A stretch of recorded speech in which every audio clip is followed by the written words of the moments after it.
On clear days like this, in my backyard, I can see a radio tower off in the distance. Don't ask me why, I've always wanted to get to it. So, I got to it. I'll share some of that trip. This is supposed to be a watch-related channel, therefore I will be showcasing the Monta Triumph 2.0 as well. And why not? I consider this a field/gata watch, so doing some basic bitch hiking is the perfect opportunity to enjoy it.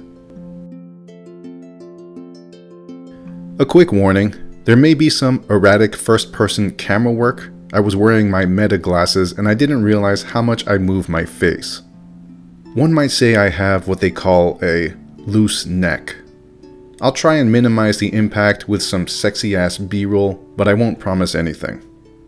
Another warning, but for what I think are obvious reasons, I will be comparing this watch to the Rolex Explorer, often. There's no agenda here, I'm not trying to push anything. At the end of the day, I could give two shits if Monta or Rolex went belly up. I'm just sharing my experience and what my organic preferences lean towards without any influence from hype. If you're new to the channel, you may be surprised with what you hear. For the veteran degenerates, I think you already know, and that's why I love you.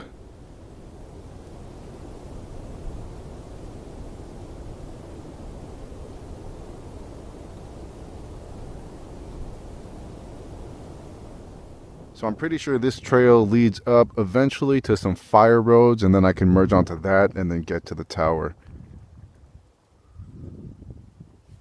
So I got the Triumph on. We'll see how she fares during this hike. And let's go ahead and get started. Yep, that's right. I'm double fisting it today. Don't judge me. Off the rip, I'm a fan of the crown guards. I think the Explorer should have had crown guards, so it's nice to see something that extrapolates the Explorer concept rather than blatantly ripping it off. I'm not the kind of guy that has to have them, but there's a time and place for everything, and in this case, it's most definitely the time and place. The dimensions can handle it, and if this is indeed designed to be a field tool watch, then it is appropriate, if not just for whimsical cosplay.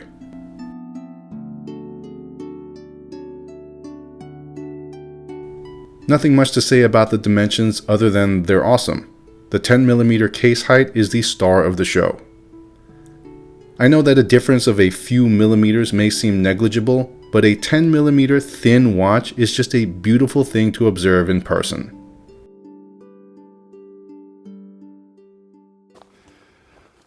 Okay. Pretty sure I just gotta make it up there to the top of this hill. And then, I don't know, I guess I'll figure it out when we get there.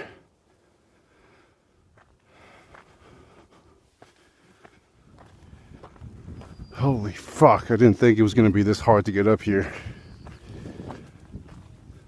This is either much higher than I thought, or I'm significantly more out of shape than I thought I was. Hopefully, it's a little bit of both and not just one thing.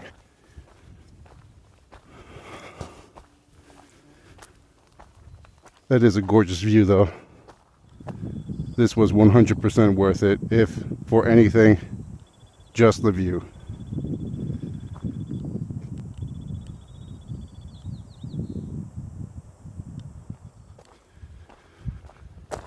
All right, I made it to the top. How is the Monta doing? She's doing good.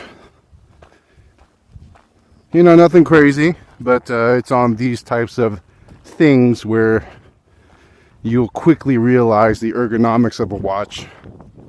And most watches are comfortable, right? Most field watches are going to be perfectly fine. But it's just a data point, if you will. And I'll say it's all positive. She's not too heavy. The case is thin.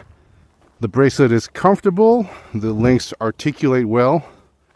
And, you know, when it gets a little bit too hot and uncomfortable, if you have to, and if you got fat fucking wrists like me, you just gotta take it off, and then super easy micro adjustable, toolless micro adjust is right there. And I have experience with T-fit clasps from Tudor and Rolex.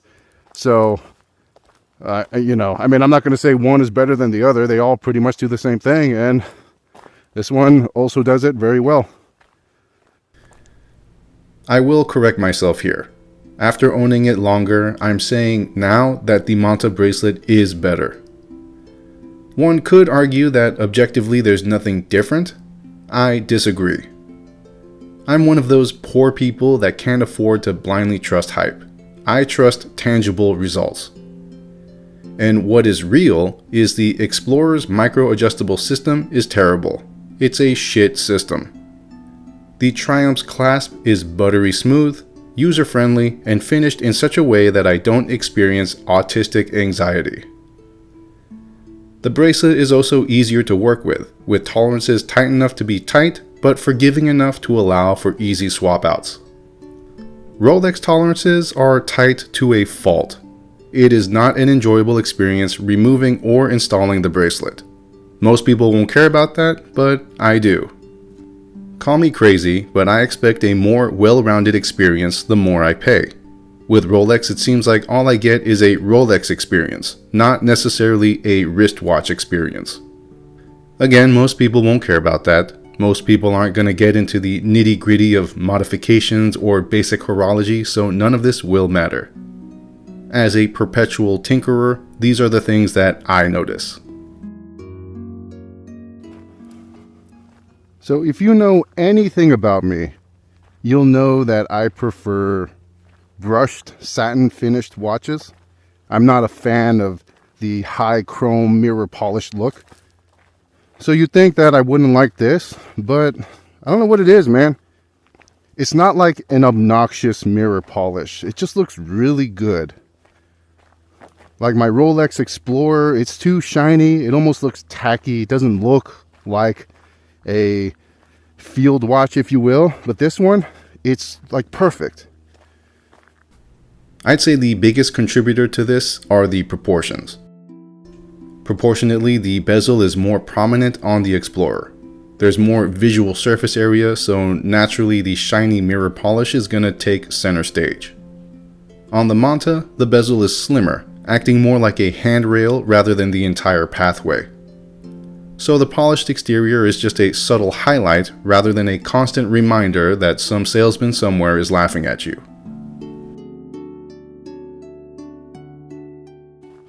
I think whenever you're having discussions about comparisons, it can quickly start going down like a bashing session. There's a nuance there, right? So obviously when we say things, something's better than the other, or whatever, there's a context there that you kind of have to understand. But I think the most important thing about these discussions is having an informed opinion, an opinion that's based on actual experience and not just going with what somebody else told you. So from that point of view, it's important to understand that my opinions are coming from somebody who actually has Rolex ownership experience. And I'm not a smart man, but all I can say is what my small brain is telling me is that this Monta Triumph is more enjoyable to wear. It's more enjoyable to own. I feel like I'm getting more. And I don't really know how else to explain it other than my own personal experience. And that's not really something that anyone can decide for you. You kind of just got to do it yourself. That's a whole lot of talking just to say that your mileage may vary. We live in a time where most watches function as they should, and quality is as easy to define as describing color to a blind man. It all boils down to lived and learned experiences, and mine have led me to feel this way about the Triumph. I'm going to go on a random tangent here real quick, but I came across this tree stump with a big ass rock on top of it, and I have no idea how this happened. This clearly was not a natural occurrence. I'm thinking the people who built this path maybe just got bored with some construction material and decided to put it there. I don't know. It's cool though.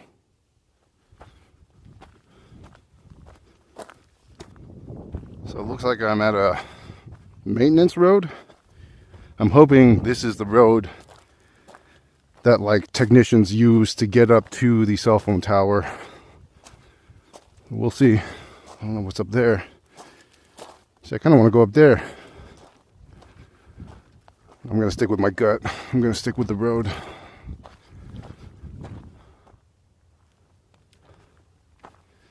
I don't know if this camera is picking that up, but you can't pay for a better view than that.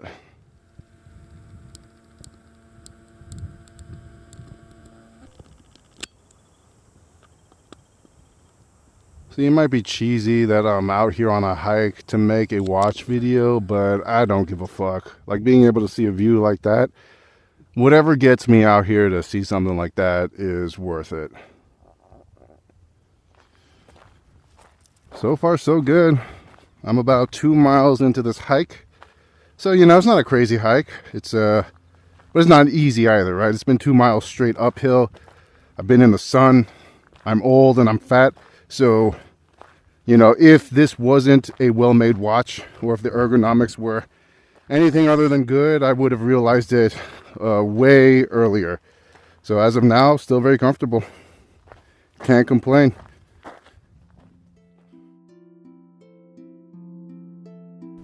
The specifications are all good. I consider the SW300 an objectively better movement than the 200, and I'm glad to see it here. Realistically, your average monkey won't know the difference, but the main takeaways are that it allows for that beautifully thin 10mm case height and an increased power reserve of 56 hours. Nothing game-changing, but in this day and age, small differences are big differences, and I'll take those upgrades all day, every day.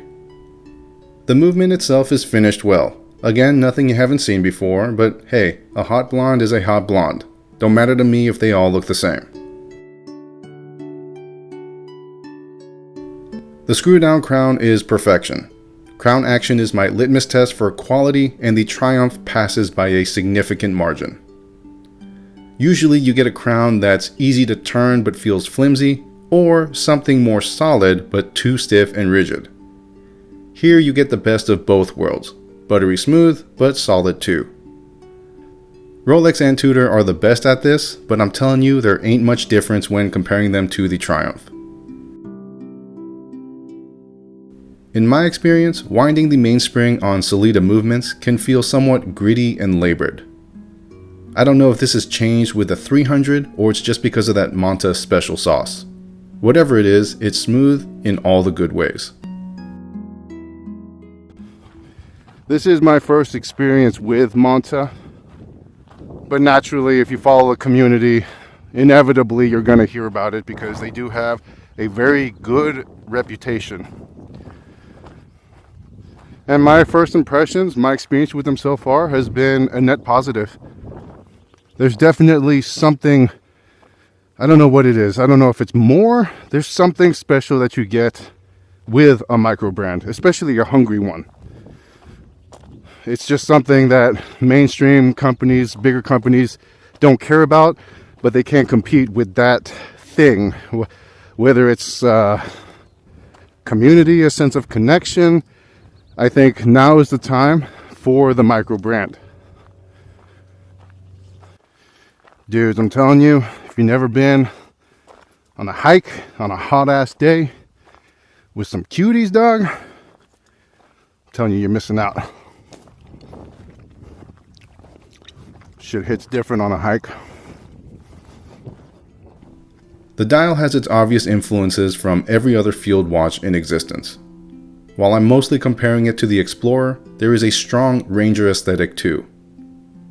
In fact, if the one thing that's prevented you from buying a Ranger is the lack of applied indices, then this one could very well be a great alternative. Inside those indices is the BGW9 that we're all familiar with. It glows and functions as it should. I find the date at 6 works well symmetrically. I know. You guys hate date windows because for whatever reason you prefer less capable watches because some beta male online told you no dates are better. But I personally find the date complication useful, and if it's going to be anywhere, the 6 o'clock spot is the most out of the way place to be. Suffice it to say, when Monta does eventually release a no-date version, I already know it's going to fly off the shelves.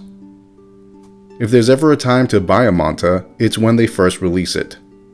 Hungry brands like this offer pretty good pre-sale prices, with this Triumph being a perfect example.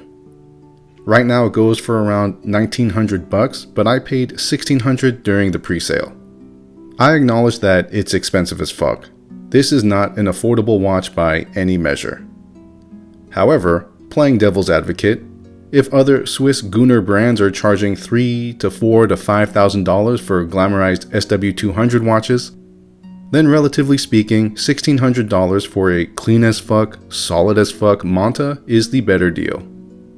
I'm just saying, if you're gonna be retarded with your money, at least try to be kind of responsible about it. It looks like I'm on the right path because there's the radio tower right there. And that looks like maybe half a mile away. Let's see. We move forward.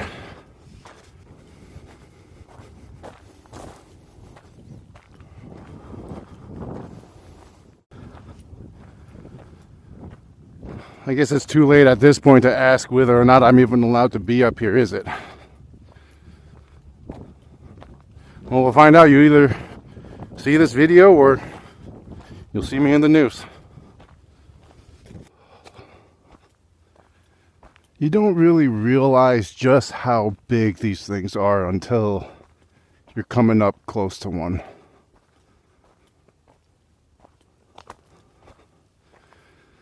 Kind of getting Cable Guy vibes from this. You remember that movie, Cable Guy, with Jim Carrey?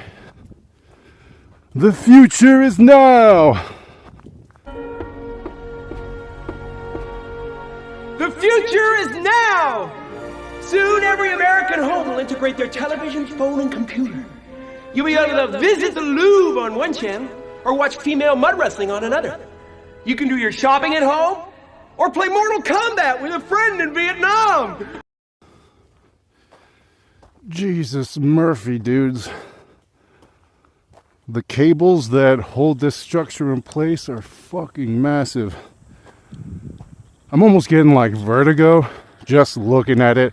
I know I'm like on the ground, but you really don't realize how tall these things are.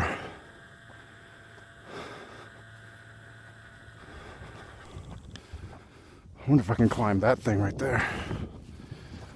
I'm not going to push my luck today, of which I have none.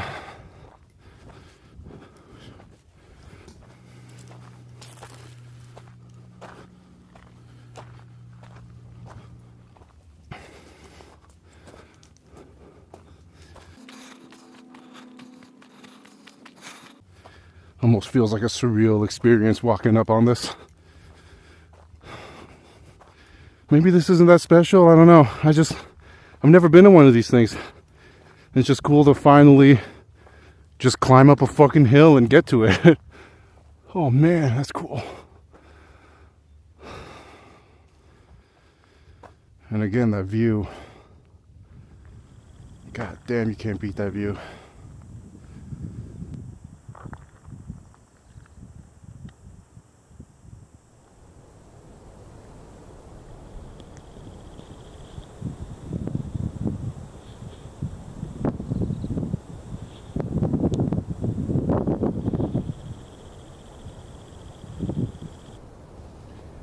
In case any of you were wondering, no, I'm not sponsored. But before we move on, we're going to take a quick break so I can enjoy this nice, refreshing Gatorade Zero. Refreshing, delicious, zero sugar. Gatorade, for when you need to rehydrate your pussy. Gatorade. So on my way down from the tower, and, you know, uneventful, but I'm actually very happy with that. It's something I've always wanted to do, and I finally made it up there. And that's awesome. That's just one of those things where it's kind of always going to nag at me until I finally do it. And that's kind of the same thing with watches too. So earlier I was talking about how I'm enjoying this more than a Rolex, but I need to make it very clear that that does not make it better than a Rolex. Better is such a bullshit term these days with watches. It's, it's just a word that we use. It's important to understand that if you want a Rolex, nothing else is going to make you happy. Just like me having to go up this hill to finally get to this cell phone tower, looking at pictures, looking at Google Maps, none of that is going to make me happy. You just kind of have to do it. And same exact thing with the Rolex. Rolex is a solid ass watch. They make an excellent watch. And if that's what you want, then you just have to own one. And two things are going to happen once you get one. Well, two possible things that will happen when you get one. Number one, you're either going to be extremely happy, extremely satisfied. You're going to get your Grail watch. It's going to be the watch of your dreams. And, that'll end your horological story or journey, whatever the fuck you want to call it. Or two, you're going to realize that the grass is not greener on the other side, but both sides are green. And you can enjoy other watches just as much. Other watches can give you just as much fulfillment as a Rolex. Either of those possibilities is perfectly acceptable. But it's my strong recommendation that you do get that informed decision. You do get that actual experience with both of those watches. Whether it's a Rolex or this Monta or a Tudor, insert name of any fucking watch brand in there. You have to experience it so you can know in your own heart of hearts what is reality for you. I know that is easier said than done. These watches are not cheap. They're all expensive as fuck. So I'm not here to pressure you into going down a path that you're not comfortable with. All I'm saying is you know yourself, you know your desires better than anybody. So don't listen to a YouTube video on which one is better. And that's pretty hypocritical because I'm giving you advice right now and I'm telling you to do stuff. And I promise you, I fucking hate that. I hate contrived watch buying advice. It's like stupid, but fuck it. I'm just gonna, tell you what I think. These are my thoughts. And I got nothing better to do. I'm walking down the hill and I got a camera. So if you're still here, you're just gonna have to listen to whatever bullshit comes out of my mouth. But the long story short, like I said before, is I enjoy this Triumph. I'm going to say more than I enjoy the Rolex Explorer. That's a loaded statement, I know. Take it for however you will. Interpret that however you like. I'm just saying I enjoy it more. This is a solid-ass watch. Really enjoy it. All the reasons why I like the Explorer, I like this one. And I don't know. My brain is just telling me that this one's more enjoyable. But enough about watches. Let's look at that view.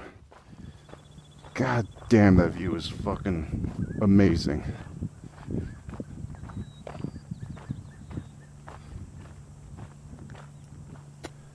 Alright, so that was a lot of words. A lot of blah blah blah. I'm sure that's what it sounds like, and I won't take offense if it does. Watches can seem really stupid to outsiders, especially considering how much we overcomplicate something as simple as just buying shit. So in an attempt to not overcomplicate it, the bottom line is, the Monta Triumph is an excellent watch. It is just as good as my Explorer, and in fact outshines it in some areas as well. Interpret that however you like. Read into it however you would, but that is what I will be putting down for the record. That is all. Stay classy. I sure as hell won't.